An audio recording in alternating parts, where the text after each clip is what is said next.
Stephen, how are you today? I'm great, Maria. It's lovely to talk to you. My book is out today, so I'm excited. Tired also, but mostly excited.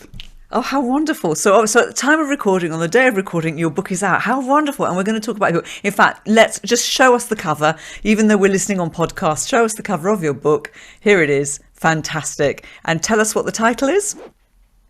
It's the Daily Reset, and the subtitle is 366 Nudges to Move Your Life Forward. Wonderful. And I'm going to ask you about some nudges. But before we do that, I want to know a bit about you, actually, Stephen. I'm a bit nosy. I can't help it. So listen, what was your motivation for going into well-being? And actually, not just going into well-being, but building an entire career around it?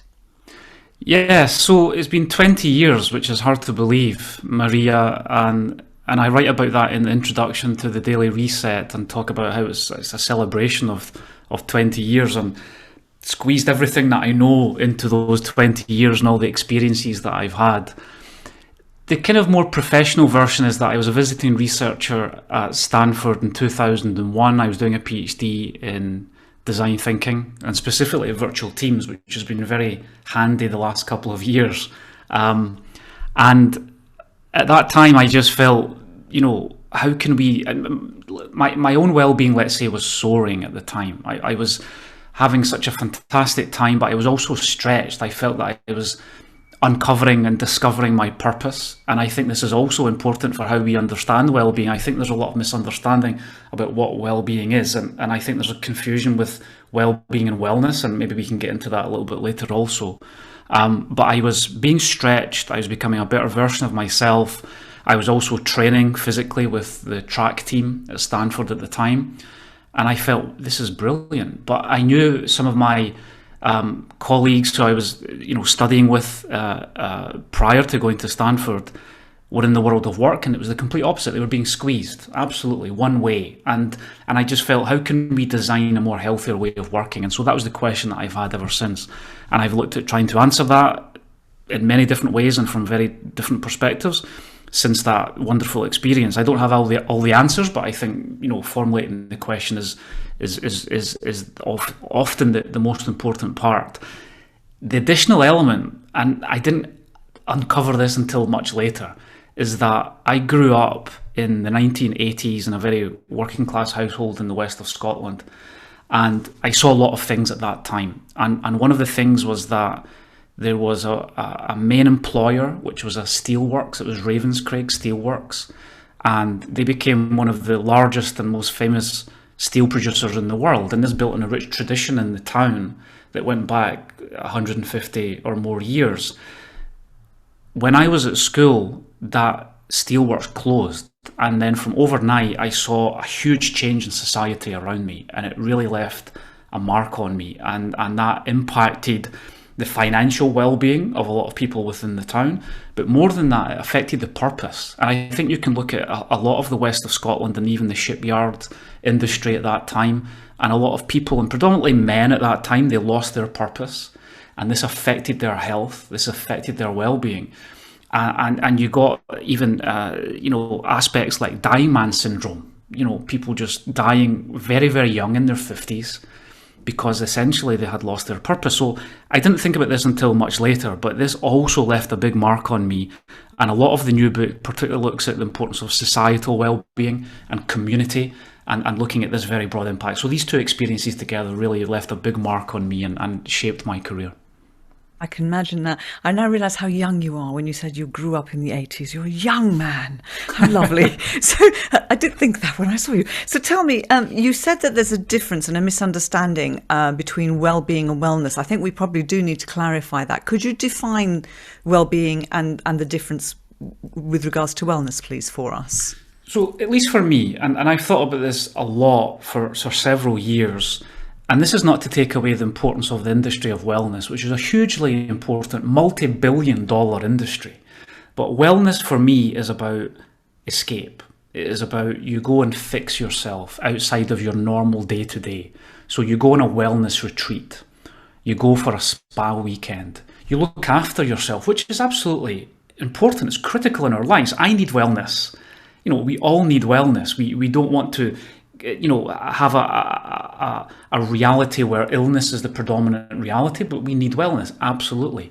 But well-being for me is not about fixing. It is not about escape. It is about your normal day-to-day. So what is your daily lived experience? And for workplace well-being, this is, I think, the more important factor, because it shouldn't be about the damage that we do to ourselves when we are working, and then we go and fix ourselves. Maybe on the weekend we sleep a little bit longer, or we need a vacation. Workplace itself should be the means by which we improve our well-being, not just in terms of physical and mental health and well-being, but also living our purpose, and many different factors in terms of higher performance and all these different things. So I think that's the difference for me, and I think it's important to make that distinction. And it's interesting that you talk about workplace well-being, because I know a lot of organisations prioritise well-being, but I don't know if individuals think about the workplace as being something that should be related to their well-being. So how do you approach well-being in the workplace specifically? We've done different things over the years, and I think going back to the definition, the workplace, is such a rich source for us all of improving our well-being. As I've said a couple of times already, purpose is hugely important for how well we feel as human beings. Even if you go back, it's probably the greatest question in human history. The philosophers from Aristotle to Confucius and many others have talked about what is a good life, how can we be more well? And within that question, you can look at things like purpose and virtue and learning, so how we learn in our lives. And of course the workplace now has changed. It isn't now that we have a period of learning early in our lives and we apply that in the workplace for the rest of our career. We constantly have to evolve and change and learn within the workplace. So the workplace itself is such a rich source of well-being for us all. But looking at approaches to how that can change, essentially what I try and do, and what I've done over the years, and this came from my previous book actually, Chief Wellbeing Officer, and I really thought about how we can elevate well-being as a strategic concern. So it's not just something that is soft, it's not just something that is left on the margins of a company and how they generate value, but looking at how we generate value in a company by well-being, right? You look at talent attraction, you look at talent retention, and you just have more of that strategic measure. And it's not just about a wellness program, let's say, or fixing or smoking cessation or weight management programs. It's actually looking at the core of how you generate value as a business. So it's a mindset shift in many ways for the senior people within an organisation.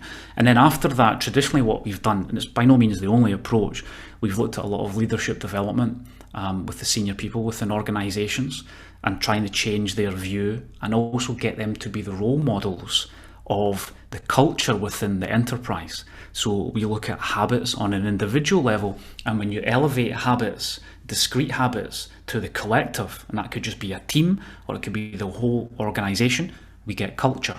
So that's generally the approach that we've taken the past several years.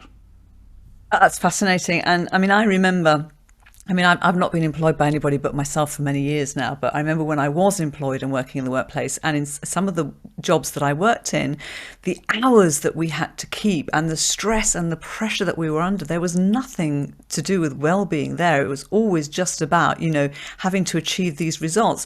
Do you find there's still that sort of bad approach to work in some organizations and some industries where it's just you've got to be showing up hours and hours and hours on end in order to be seen? Is that still in existence, would you say? It's still there, absolutely. I think at least the dangers of presenteeism are loosening slightly, and I think the working from home reality that we've had post-pandemic has helped a little with that. It's accelerated the fact that we don't need to see someone at their desk and with their head down, to prove that they're working. It's about results, right? It's about the work that you bring. And even a quote that I've used many times over the years, and I think I have it in the Daily Reset again, David Kelly from IDEO, the famous design thinking innovation firm, he said, "When I see someone at their desk all day, it's suspicious how they're pretending to work." And we have to realise that it's a legacy of the first industrial revolution about specialisation of work. You had your thing to do, so you were at your desk. nowadays in the fourth industrial revolution, work is anytime, anywhere. It's so much more. But getting back to the hours pressure, it's still there. And even within companies who espouse a strategy of well-being, and it's under the guise in many ways of performance and peak performance. So the whole corporate athlete methodology and how we attain high performance, it did a lot for well-being, but it can also go a little bit too far. It can squeeze people. And it's the tools of well-being, but in many ways what research also shows is that highly engaged people are also in danger of burnout. One of the big things that I think we have to take from the pressure of hours and the work of peak performance is that it has to be sustainable performance, and realise that we're not machines. Within the workplace, there's been a very mechanistic view of how we work. If we think about the language that we use, leverage, productivity, efficiency, it's about machines. And again, a legacy of the first industrial revolution. Sustainable performance is about, coaching mindset, training, execution, recovery, oscillation, and recognizing that as human beings we have to have this rhythmic nature to how we do our best work. So I think it's a mindset shift there, and it's just realizing that the nature of work as human beings, it's different, and it has to change to move us forward. Wow, so much there. And I love the new language that you're using that we're still not hearing. We're still hearing productivity. We're still hearing performance. We're still hearing efficiency. And I hadn't thought about it, that it relates to machines, but absolutely spot on. And also the point you made earlier about, anytime, anywhere, that we can work anytime, anywhere. There is also the danger, of course, that because you can work anytime, anywhere, you're sort of expected to. So again, it's that mindset shift, that culture shift, the whole burnout thing. You said earlier, you mentioned your other book, your first book, Chief Wellbeing Officer. I think that's a wonderful title. Who is the Chief Wellbeing Officer in an organisation? Is it every leader? Should it be somebody's role? Is it our own responsibility? Who's in charge of wellbeing? So it's a great question, and it was actually the question that we had on a previous episode of my own podcast, which is called Chief Wellbeing Officer. So we've seen many different places over the years, and within that episode, which is 18 months, almost 2 years old now, we can have it within human resources, of course, which is probably the more natural home for it, but it could be an executive committee position. And even the title Chief Wellbeing Officer, it was a polemic in a way. It wasn't arguing to say that we must have a Chief Wellbeing Officer within a company. As you have intimated in your question, it can be for everyone within an organisation. But in many ways, and I've looked at this also in some of the research that I used to do in corporate social responsibility, to get things moving, it has to have a champion in the initial stages, right? So who could that be? Is it from the chief HR officer? Is it from the chief learning officer in terms of learning and development? Is it estates management, for example, who look after the ergonomic sense and how we work? Is it health and safety within an organisation? Is it the CEO in a smaller type company, right? Or is it linked to other things like innovation? I think it depends on the organisation. I was interviewed 6 months ago on if we are hiring for a Chief Wellbeing Officer role, what does it look like? What are the responsibilities that they should have? What are the skills that they could bring? And look, there's no one size fits all. So I don't know if I've been helpful with that answer now that I reflect on this, but I think even just bringing, again, it's language. Even companies thinking, do we need a Chief Wellbeing Officer? Yes or no? Well, not quite yet. Even I've seen organisations who have jumped in and they have given a role to even, let's say, they've called it a Chief Happiness Officer, but they felt that they weren't being taken seriously enough because the culture just wasn't quite there within the organisation. So then they've taken a step back and they've rebranded their initiative. And I think that has to be the consideration within any organisation. What is a case-by-case analysis? Should we use this language? If we're not quite ready for it, should we role model through the senior people, give it to HR, give it to someone else, CFO even within an organisation, and they can try and prove the return on investment on wellbeing, for example. There's so many more studies that are coming out nowadays. So I think it's a very worthwhile discussion and analysis that any company should have with the overall aim of elevating well-being as a strategic concern, and believing in the sustainable value generation that can bring to an enterprise. Excellent. Okay, you did answer it, and I realised it was not an easy one to answer. I might have to go back and listen to that full podcast. Thank you for that. So tell me, that ROI point is really interesting, because, of course, ROI is a great motivator to get people to make changes in an organisation. And you said there are some studies. Will there be more studies in this? And will there be? I think there must be, and there needs to be, doesn't there, so that people will pick this up and move forward with it. Yes, I think everyone, and even over the years, and when I think back to starting teaching, for example, the importance of sleep to executives over 10 years ago, and they, kind of looked at me as if I had two heads, right? They're at a business school and they're learning about strategy and finance, and then I pop up and I talk about sleep, and they think, oh my God, what's going on here? So from a very early part of my career, I was forced to provide evidence. And this gets over natural skepticism. So you have to provide academic studies, you have to provide case examples. And look, there's no overall meta-level analysis that proves the whole thing works. It's discrete studies. And even if you look at the importance, for example, of exercise in executive function thinking, so that you take better decisions, if you think of the importance of the research of sleep and the dangers of sleep deprivation for a leader who appears less inspiring to his team, a lot of the research is emerging within mindfulness, and so on a discrete levels and all the different elements of well-being, there is a sufficient evidence base there. But putting it all together is a bit of a trickier prospect. But I think it's building. The thing is, if you look at measuring anything, Maria, then it's not an easy proposition. I used to work much more in the field of innovation. And it was like, well, how do we measure innovation? What are the key metrics that we need to use?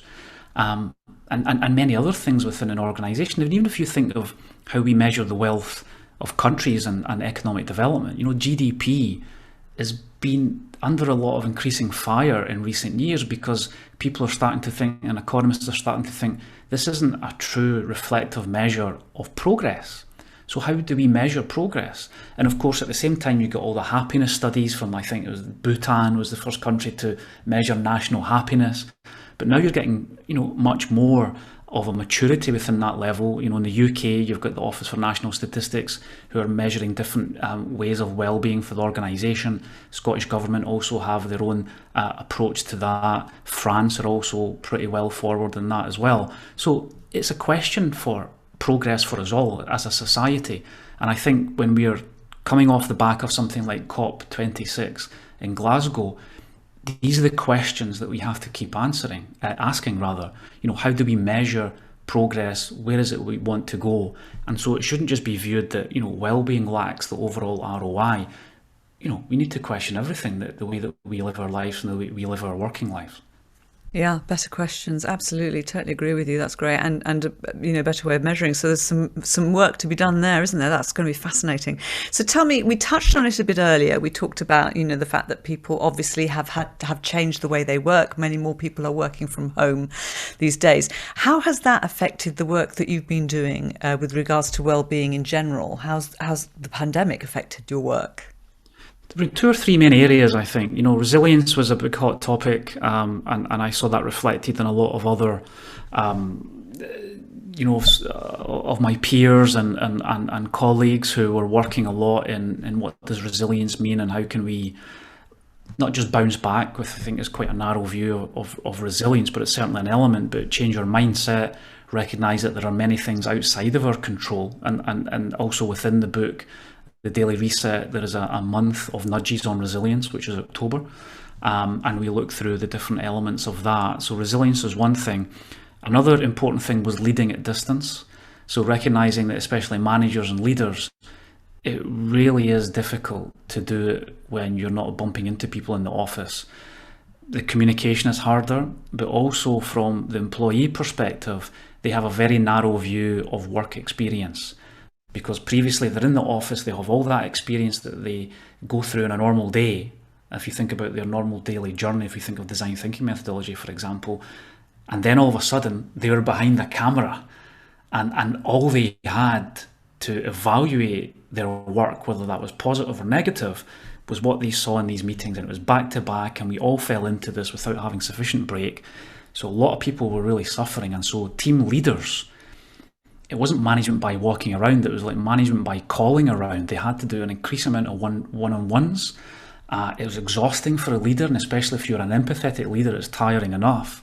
So that was a real pressure point. And it was even, how do leaders identify red flags? The people who are at risk of burnout or really in danger, really vulnerable when you're not seeing them, face to face every single day. So that was another set. That was the second main element. And I think the third one was looking again at habits and behaviour change. So for many years, we've looked at how we can change habits of people and the importance of that for our own well-being.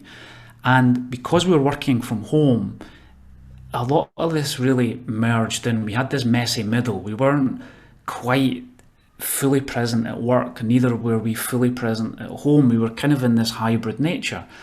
And because of that, we had to redesign, and I called it rituals and routines. So it was elevating habits to more of an emotional level. So ritual, if you think of that word, we associate it more often with things like religion or history or ceremony, but we needed to design, and we still do, in this hybrid nature of work, we need to think of the emotional needs of our daily experience for work and design new rituals that will get us through. So that was the third and big element that we worked on the past several months. I need that last one. We all do, Maria. Wow, fantastic. And you've teased us a little bit now because you mentioned that October in your book was all about resilience. I'm desperate to hear some of these 366 nudges. Could you share a couple of your daily reset nudges, please? Please. So today is December 6th. I'll read that because it gives you an idea of the variety, right? And it's nice and short. So December 6th, December is the theme of community. I'll talk about the other themes in just a moment. Yes, please. But December 6th is titled, How Can I Help? And it is, I know you're busy, at home, at work, in between, but try this and see how it goes. Ask someone if they need any help today. And that's it. So that's probably the shortest one in the full book. Other ones will take me a couple of minutes to talk through. But it's simple, but I think it's powerful, and it builds on a lot of studies that show that our own mental health improves when we help other people. And we think often that, we don't have time, we're overwhelmed ourselves. But what it does, if we focus our attention on someone else, it makes our own burden lighter. It gives us distance. And even things like self-talk, there's another nudge on self-talk. When you talk to yourself in the third person, or you talk about yourself in the third person, it is also, studies show, it gives you psychological distance from the pressure that you're under. So I might have been halfway through the book and I'm thinking, I can't do this. And then you just say to yourself, Stephen, you can do this. You can do it. And so that distance aspect is very important. And if this links to also resilience, we often zoom in on our problems. And we make it bigger than it should be. So that was a very short nudge for today, December the 6th. It's nice. I like that also. So I always thought that when somebody talked in the third person was a bit pretentious, but the way you've put it that way, that you distance yourself, I'm thinking, actually, I might start doing that. But I must make sure that my third person talking to myself is nice and not critical. Yes. But I love this idea. I'm going to definitely grab myself a copy of that book because I love that kind of, something short for me to reflect on the day. And it's so true. And also, I think when you help somebody else, sometimes it helps you too, because it allows you to see something differently. And it does make you, so it helps. It absolutely helps. Love that. So tell me, what's next for you? Yes. Good question. Look, I mean, I've been kind of pretty secure in thinking what my purpose has been and my career focus the past several years, and at the beginning it wasn't easy, right? Talking about well-being and some of the elements of well-being from 15 years ago, and it was very niche, and it was a hard road, let's say, at the start, Maria. I've been very lucky over the years that a lot of people have been very kind and opened doors and believed in the messages that I wanted to communicate, and that's made a huge difference. But I still feel there's an element of scale that I would love to get to and just reach more people. And even the Daily Reset is the first attempt at trying to, let's say, move beyond just workplace well-being. So a lot of the people that I've talked to over the years have been senior executives, also, young talent within an organization, and that's been hugely rewarding. But I think there's an element which is just well-being in our lives in general, and I would just love to reach more of those people worldwide. The book is part of that, and I hope the Daily Reset just makes a difference to people's lives. But we are also, I've been in discussions the last few months, and hopefully I can make this more public very soon. It could be that the next stage is also being involved in a startup that is looking at scaling these messages to a much wider audience. So as part, and look, a lot of people have done this, and I think I have one of these nudges also. I interviewed a couple of people in the Chief Wellbeing Officer podcast several months ago, whether it's related to the Great Resignation or just people reflecting on their lives. The startup scene is really hot just now, and I know so many people that have went out on their own, and so hopefully I can make that public in January. But that's been the financing round that we've been trying to raise the last couple of months. So hopefully more news on this soon. I know that's not really much of an answer, but I do believe that's going to happen. Maybe I'm just manifesting that. Is also another nudge. You visualize it happening, you say it happening, and it will. So I'm manifesting it. But hopefully from January, yes, I will be full-time. And that might be, Maria, the first proper job that I've ever had in my life, which will be very interesting. Let's see if I can keep it going. We might have to check in on you and find out how you get on. That's fantastic. Check on my well-being. Let's see. Check on your well-being, yeah. Check and see if you're still employed. Yeah, fantastic, in your new full-time role. Fantastic. Stephen, thank you so much. I hope you've enjoyed yourself, and I hope I haven't affected your well-being in a bad way. It's been lovely. Lovely to talk to you, Maria. Thank you. Wonderful. And thank you everyone for listening to The Speaker Show. If you enjoyed this episode, please leave a rating on Apple Podcasts. You can keep up with future episodes on the Speakers Associates website, which is speakersassociates.com, or your favourite podcast app. And if you would like Stephen to speak at your next conference or event, please contact Speakers Associates with plenty of time to book him so that you won't be disappointed. And grab a copy of the Daily Reset 366 Nudges to move your life forward now. Bye-bye from me. I will see you next time. Thank you.